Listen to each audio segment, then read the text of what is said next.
Hello everyone, and welcome back to our channel. Today we're diving deep into one of the most profound and beautiful teachings in all of Scripture.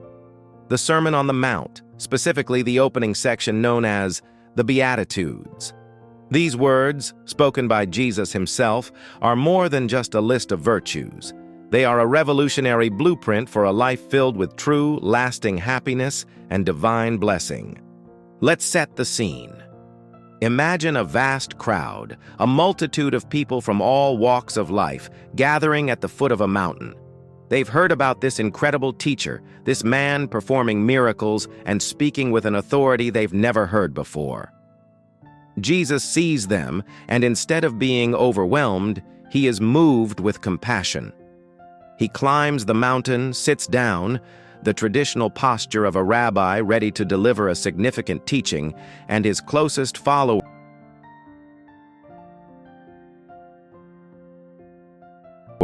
the disciples, draw near. And then he opens his mouth and begins to speak. The first words he utters are not commands, but blessings. Blessed are the poor in spirit, for theirs is the kingdom of heaven. This is the foundation upon which all the other Beatitudes are built. What does it mean to be poor in spirit? It's not about financial poverty. It's about a deep, humble recognition of our spiritual bankruptcy before God. It's admitting, God, I have nothing to offer on my own.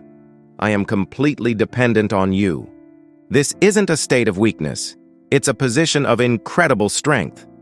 When we empty ourselves of pride and self-sufficiency, we create space for God to fill us with His presence, His power, and His kingdom. The kingdom of heaven isn't just a future destination. It's a present reality we can experience when we fully surrender to Him. Next, Jesus says, "Blessed are those who mourn, for they shall be comforted." This might seem counterintuitive. How can sadness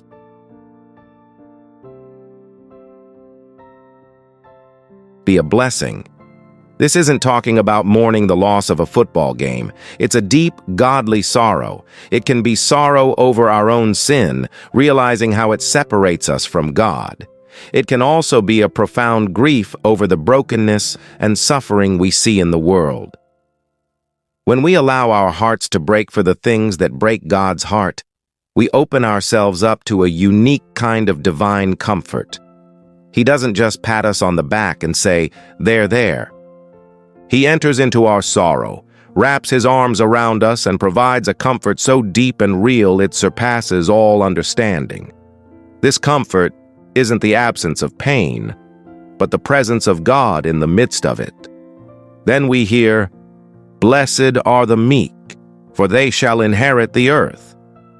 In our culture, meekness is often mistaken for weakness, for being a doormat, but that's not the biblical meaning at all.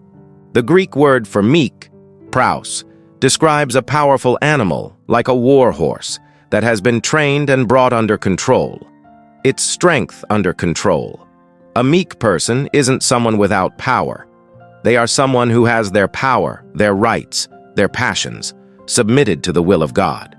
They don't have to fight for their own way because they trust that God is in control.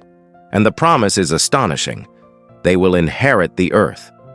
Not through conquest or aggression, but through gentle, trusting surrender. The fourth beatitude is a powerful one. Blessed are those who hunger and thirst for righteousness, for they shall be filled. Think about the last time you were truly hungry or thirsty. It becomes an all-consuming desire. Nothing else satisfies. That's the kind of intense, desperate longing we are to have for righteousness, not just for our own personal morality, but for God's justice and goodness to prevail in the world. We should crave it like we crave food when we're starving.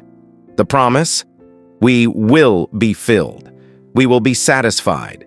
God Himself will satisfy that deep spiritual hunger with His own righteousness. It's a guarantee. Jesus continues, "Blessed are the merciful, for they shall obtain mercy." This is the principle of sowing and reaping applied to our relationships. Mercy is compassion in action. It's seeing someone in need and doing something about it. It's forgiving someone who has wronged you, even when they don't deserve it, because we remember the incredible mercy God has shown us. When we extend mercy, we are reflecting the character of our Father in heaven. The promise is reciprocal. As we give mercy, we will receive it. We live in a constant flow of God's grace, and showing mercy to others keeps our own hearts open to receive it from Him. Blessed are the pure in heart, for they shall see God. This goes beyond just our outward actions. Purity of heart means having a single-minded devotion to God. It's an inner life that is undivided, unmixed, and free from duplicity. It's about having our motives, our thoughts, and our desires aligned with God's. It's a heart that isn't trying to serve both God and money, or God and self. And the reward is the greatest vision possible: to see God. This means experiencing an intimate, personal fellowship with Him now, and ultimately seeing Him face to face in eternity. A pure heart leads to a clear vision of the divine. Then we come to, "Blessed are the peacemakers, for they shall be called children of God." Notice it doesn't say, "Blessed are the peace lovers," or "peacekeepers," but peacemakers. A peacemaker is an active agent of reconciliation. They don't just avoid conflict. They run towards it to bring healing and restoration. They work to reconcile people to each other, and most importantly, people to God. This is the very heart of the gospel. And when we engage in this work, we are showing a clear family resemblance. We are acting just like our Father, the God of peace, and we will be recognized as His true children. Finally, Jesus gives a two-part conclusion. Blessed are those who are persecuted for righteousness' sake, for theirs is the kingdom of heaven. And He elaborates, saying we are blessed when people insult us and persecute us for His sake. This is perhaps the hardest beatitude to swallow. But Jesus is being realistic.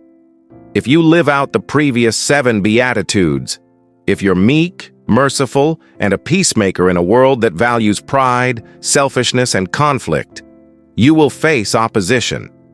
But here's the secret: that persecution doesn't negate the blessing, it confirms it. It shows that you belong to another kingdom, the kingdom of heaven. The world rejects you because you look like Jesus, and that is the highest honor. These aren't 8 separate steps to a better life. They are a portrait of a single person, the citizen of the kingdom of heaven. They describe the character of Jesus Himself. He was poor in spirit. He mourned. He was meek. He hungered for righteousness. He was merciful, pure in heart, a peacemaker, and He was persecuted. By following Him, we are transformed into this very image. These words of blessing are not words of weakness. They are promises of profound strength. In every moment of spiritual poverty, in every tear of mourning, in every act of mercy, in every moment of persecution, there is a blessing from God waiting to bloom in our lives. This is faith in action. This is the light we are called to be. This is what it means to live in alignment with the heart of God. Thank you so much for joining me today to explore these powerful words. I hope they encourage you and challenge you as much as they do me. If this message resonated with you, please give this video a thumbs up and consider subscribing to the channel for more content like this. We'd love to have you as part of our community. God bless, and we'll see you in the next video.